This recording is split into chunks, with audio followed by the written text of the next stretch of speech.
All right, everyone, we are here with a special guest. We are joined by Emma Pasarow, starring in Netflix's new film, Along for the Ride. It's out May 6th. Thank you for joining the show, Emma. Thank you so much for having me.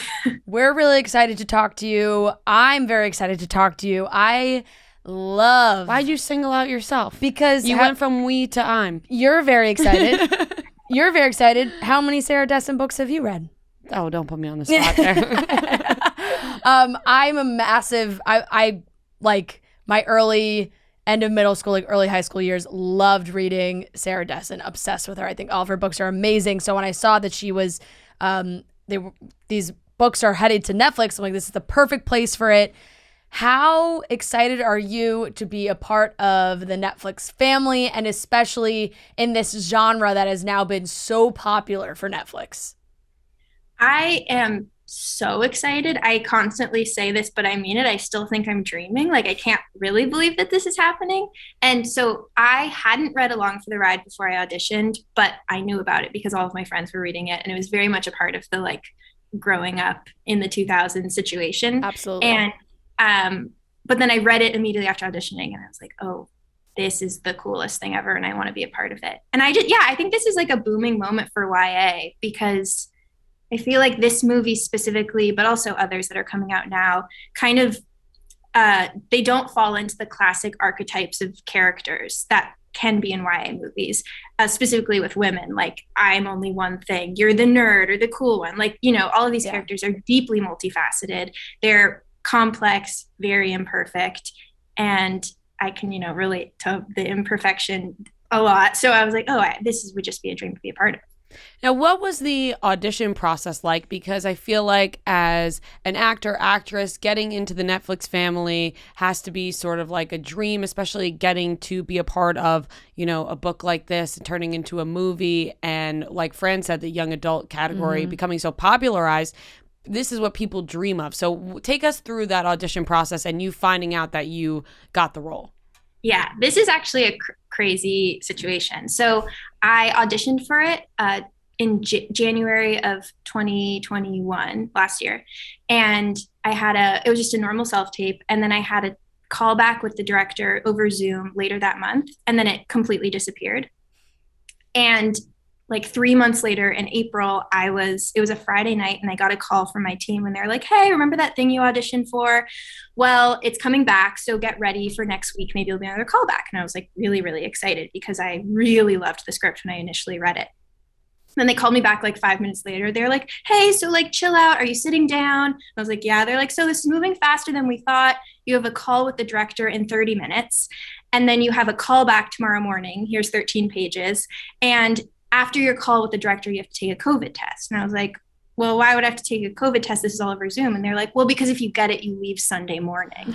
And I was like, gosh. Oh my God. And, you know, this has been a dream my entire life. And so I sort of was like, okay, this is what you're training for. This is what you've been working towards, like get in the zone. And so I remember meeting Fia and it was like a kismet meeting. We bonded so well and we have similar backgrounds and similar relationships to, you know, love and education. And we just really, really got along very well. So we talked. I had the call back Saturday morning. I had another chemistry read with Belle, who plays Eli, that afternoon. And then I never found out on Saturday. So I was like, I guess I didn't get it. And one of my day jobs at the time was a Hebrew school teacher. So on Sunday morning, I teach on Sunday mornings. And so I thought I didn't get the part. So I woke up really early Sunday and I was like, I guess I'm going to make my lesson plan because I didn't do it yesterday because I was auditioning for a movie that I didn't get. So I woke up really early to make the lesson plan. And then I got a call saying like, you got it. And you have to be on a plane in 3 hours. Oh my gosh. Sobbing, called my mom. She came over. I like packed everything I owned because I was like, I don't know what you need for this. And then the second person I called was my rabbi to be like, hey, Rabbi Amy, I love you. I can't come to work today. Also, I quit. Yeah. I can't do this. So it was just like the most surreal way to get a part, but it kind of felt perfect because this has been a dream forever. And so all the fanfare and like the excitement in the whirlwind, it was like this, it couldn't have been more perfect. That is insane and such a really cool story. Yeah. It all happened so fast. Now, where were you that Friday night? Because it's Friday night. Were you out? So I was actually, my roommate, who is a wonderful Liz, she wrote a short, like a sketch short that I was going to direct. And so we were location scouting, and it's like the kind of short that you make with your friends. And it was like, we were just like looking at locations. So I was like in my sweatpants, like running all over town trying to find this. And then I got the call. So fortunately I wasn't like out, but I was definitely worlds away from Netflix. I also hadn't read the script in 3 months. So I was like, I just had time to shower before my meeting with her. Oh my God. That's amazing. That is crazy. That's a great story. And I think a lot of people would love to hear some background, because I think you're going to be introduced to such a massive, massive audience when this movie comes out. And like you had mentioned, Sofia Alvarez, she being a part of this is huge because she has had such success with movies like this, To All the Boys, things like that. So it's like the attention is going to be there. Where did your love for acting come from? How long have you been at this? Yeah, no, it's all, well, so I've loved acting. It's the one thing that I can say I've loved forever, and I can like track as being something I've enjoyed. But I actually came at it through theater. I think I was in my first play when I was in kindergarten. Before that, would make movies with my sister or make plays with my sister just for my parents to see. But theater was everything to me. And it was just through school. It was never professionally, but it was like the most important part of my day. Is I would always after school do whatever play it was. It was musicals. I can't sing at all, but I would just like act my way into the chorus in the back. Yeah. And then fortunately, my elementary school did do plays and they did Shakespeare. So at a young age, I was like really engrossed in that world. And it wasn't until high school that I started making short films with friends. But again, it was my happy place. So it was only for fun always. And so it was just like getting all my friends together, making movies on camcorders and then eventually phones, or then eventually we get a little bit of money so we could rent a cool camera. And it was just this really fun kind of like the spirit of a theater troupe. You know, we all come together and do it. And then I went to Wesleyan University in Connecticut, and I studied theater there, but I actually studied more directing than acting. And originally it was just because I had a professor that told me that directing would help me become a better actor, because you're just, like getting another side of it. But I fell in love with it. And so I kind of decided then like, oh, I really want to do both. I feel like it taught me how to have agency inside of a creative project. I'm someone who is a perfectionist, and I want to do everything right. And so kind of do what other people say. And so directing, I was like, oh, wait a second, I can like think through the ideas and think through the whole world and then try to bring it into acting. And then I graduated college and I moved back to LA. I'm from LA. Okay. And I directed my own play that was on roller skates. And I assistant directed a show at the Old Globe Theater in San Diego. And then I came back and I started auditioning professionally for acting. And and then I just, you send in a trillion auditions and it kind of feels like you're screaming into a void. And then fortunately this one thing happened. But all the while still, because it's like my passion, making things with friends has always been like the big thing. Right. That's awesome. And you are in LA, which seems to be like the hub of all of that. Do you have any guidance now or any tips that you're getting from anybody leading up to this premiere? Because like Fran said, you're about to be introduced to such a massive audience. Yeah, I have no idea what that's going to be. And it, I didn't have an Instagram about a year ago. So this is all very new to me, but I feel very lucky that I'm from LA and that I live here because my whole extended family is here. And I'm currently living with my parents even right now. And my sister lives very close. So I think I have no idea what to expect. And that's really scary. But I feel very fortunate that I'm waiting it out with my family. Right. Yeah. Right. Because I do think so much. And as we're talking to you, it's going to be interesting to see in a couple of weeks what happens when it comes to social media, because I do feel like it's going to blow up for you, and you might have to come at it from a different way. Right. It's like we had Madeline Klein and Chase Stokes when Outer Banks just started and they had like a couple thousand followers, and the next week they had 1 million followers, and we were like, this is so cool to watch, what Netflix can do for an actor or actress, and just so much more opportunities and doors are going to be opened. Yeah, totally. And I think with something like social media, I know for myself, I'm 26, so living 26 years of life, I don't know that it can like start bad habits and like bad mental spaces for me. Yeah. And that's originally why I didn't have an Instagram for so long. And then I had it and deleted it for a while, just because I know it's not necessarily, if I'm not regulated with the way I use it, it's not necessarily the healthiest space for me. But I'm trying to figure out now because I know it's also a wonderful tool and it's a way to connect, and it's such a great way to meet people and to like promote work that you're proud of, promote people that you loved working with. So I'm trying to figure out a way right now, like, okay, how do I tune in, use it, embrace it, but then also like tune out? Yeah. And like finding that balance. Definitely. Now, have you seen the movie yet? Yes, I have. You have? And what are your thoughts? I mean, I love it. I think it's very weird to watch myself. And so that's weird. That's a thing. But I absolutely love it. And I just think everyone who worked on it was so smart and so thoughtful, and every detail was so thought out. And shooting it was such a dream, and everyone got along so well. And Sophia, it was her directorial debut.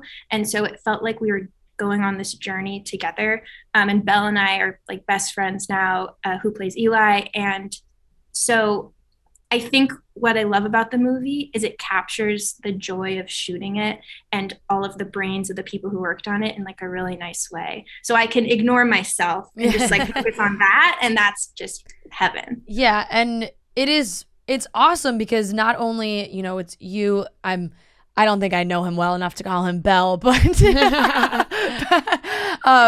Belmont Camelli plays your love interest, and then the parental figures are these amazing actors. You have Andy McDowell, Dermot Mulroney, Kate Bosworth. How was it working with them, and what did you take away from working with them? That was really, getting to be in a movie, heaven. Yeah. Working with actors I've seen on screen my whole life and have admired, like skyrocketing beyond heaven. Like it was just surreal. I think what was so cool is, on one level, I can watch them work, and on just like an acting perspective, watch them work, try to like take their tricks, watch the way they relate to the crew and how like generously they collaborate with the director. And so that was amazing. But then also seeing how they're just like incredible humans and the way they carry themselves with such poise and such, like I said, generosity. It was really amazing. And I feel like something that I'm working on in my life is, striking the balance between doing what's asked of you, showing up, being hardworking, just going with the flow, but also speaking up if you have an idea. And especially because I was entering this space where I'm like, I'm new. I don't know what I'm like, even though I've been studying forever, I kind of had that imposter syndrome of like, do I know what I'm doing? But so to watch Kate and Andy come out of scene while simultaneously doing exactly what's asked them, but also like having an opinion and kind of making it more of a collaborative space was pretty amazing. And I hope to be able to do one day. After watching them, I tried to like find that balance, and I want to keep working on it. Where did you guys film this movie? In North Carolina. We shot it in Carolina Beach and Wilmington, which was so beautiful. Yeah. Anytime I hear filming in Wilmington, I just think of One Tree Hill. Yes. I'm like, anytime I think of something being filmed. Oh, really? That's so cool. Yeah, no, that was, They shoot a lot of things there. They do a lot. Yeah, they do definitely do a lot of things there. Now, we didn't even exactly ask what this film is about and what your role is. So that is true. I did just kind of assume because I love the book so much. Exactly. Yeah, now, can you give the people listening a little background of what your role is? Yeah. So Along for the Ride follows Auden, who just graduated high school and is about to go to DeVries University, which in the world of Sarah Duffield is an Ivy League type school. And her parents are divorced. She full-time lives with her mom, who is an academic. She's a professor. But for the summer before college, she decides to live with her dad in this seaside town called Colby. And Auden is a perfectionist. She's someone who does everything correctly. If you look at her transcript, you know, she's got everything. And so her whole life, she feels like she has it all figured out, but it's not until she leaves where she grew up and goes to Colby and meets all of these new people, puts herself in a new environment, that she's sort of like, wait a second, the things on my transcript don't make a full human. Like, what are the parts of me I haven't explored yet? How do I be vulnerable? How do I speak up? How do I, fall in love? There's so many things she hadn't gone through. And so it's her kind of like navigating who she once was, who she wants to be, with the backdrop of a gorgeous beach. Yeah. So fun. Right up our alley. I know, exactly. We haven't seen it yet, but I've watched, the trailer looks so great. Did you feel like you personally relate to this character at all? Absolutely. Yeah. Yeah. I mean, I think Auden is, well, she's just, I think I am a perfectionist and I'm working on it. But she is, and she cares a lot about school, which I did, but something about being 17, and I know I was at 17, is like, I think she's pretty uncomfortable in her own skin. And I think going to Colby helps her kind of like find comfort but that sort of initial insecurity is deeply relatable. And having that insecurity dictate what she does or doesn't do, being too afraid to put herself out there romantically, friendship wise, trying new experiences, like that is so relatable for me. And I just think of like being in high school, right. Like I would way rather skip out on something than go and like embarrass myself. And so does Auden. So I think, no, definitely relate to that. Yeah. I think it's relatable for a lot of people watching too. And also just helps people step out of their comfort zone. Mm-hmm. Totally. That's why I loved her books. Kind of learning. What was that? I said that's why I loved her books too, because I related high to school that experience too. sounds pretty like that. Very similar. Definitely. Was Sarah involved in any way, or have you met her? Yes. Okay. I've met her, which is it's so cool to talk to her. She's an absolute celebrity to me. So she came to set about halfway through the shoot, but before that I hadn't had any contact with her. And so to think of through Auden, I just had the book, the script, and then Thea, the director. And it was a really, all of those sources were really great to like build out the world. There are differences between the book and the movie, but I don't think they're minor details. And if anything, the inconsistencies just help me build the world more and, use them as context clues in a different way. And then when Sarah came to set, we got to talk to her about the world, and just meeting her, like being like, oh, you created this world in your brain. That's unbelievable. Yeah. And all of these other books in the Sarah Duffield universe. So yeah, meeting her is very surreal. She's the kindest person you've ever met in your whole life. So smart. And she's from North Carolina. So, it's sort of like baked into the original story, the landscape. And so it's like perfect to shoot there. Yeah, it is funny, like the Sarah Duffield universe. It's like talking about like the Marvel Cinematic Universe. Yeah. It's like all of her books are very connected in ways that they all live in this world that she has created, which is really, really cool. And I think people are going to be really excited to watch this movie. How are you getting ready for this premiere? What's going through your mind? What does Emma do in her downtime? Okay. Wow. Big question. Yeah. I'm figuring it's sort of a day-to-day thing. Because like we shot this movie a year ago and it was all consuming, and then it ended, and my part in it, aside from some additional photography and ADR, was kind of done. And so I'm only now revisiting everything. And so I think it's been a lot of PR, having like cool conversations with people and sort of preparing myself, spending a lot of time with my family. I'm just trying to do things that settle my anxiety, because that's definitely something that I deal with. I actually, about 2 weeks ago, I, for the first time, hiked the Grand Canyon with my dad and my sister. Wow. Which was remarkable and amazing, and you have to go if you haven't. But it was like things like that, being outside, being with my family has been really great. And it's like the only thing that's like anchoring me in a way. I'm like, okay, I can breathe.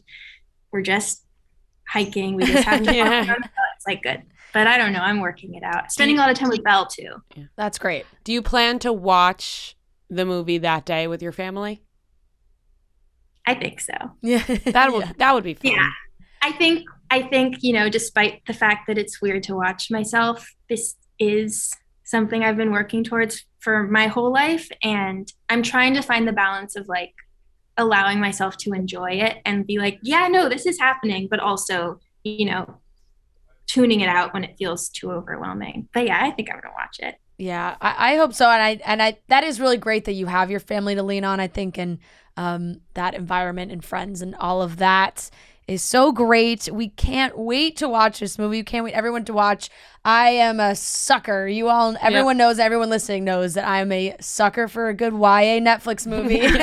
And I will be watching on May 6th, 100%. Oh so I can't wait to watch. I know our listeners can't wait to watch. So Emma, thank you so much for joining us. Yes, and everyone, make sure you stream Along for the Ride on Friday, May 6th on Netflix. Thank you so much. It was so great to talk to you guys. So nice meeting you. Thank you. Yeah, thank you.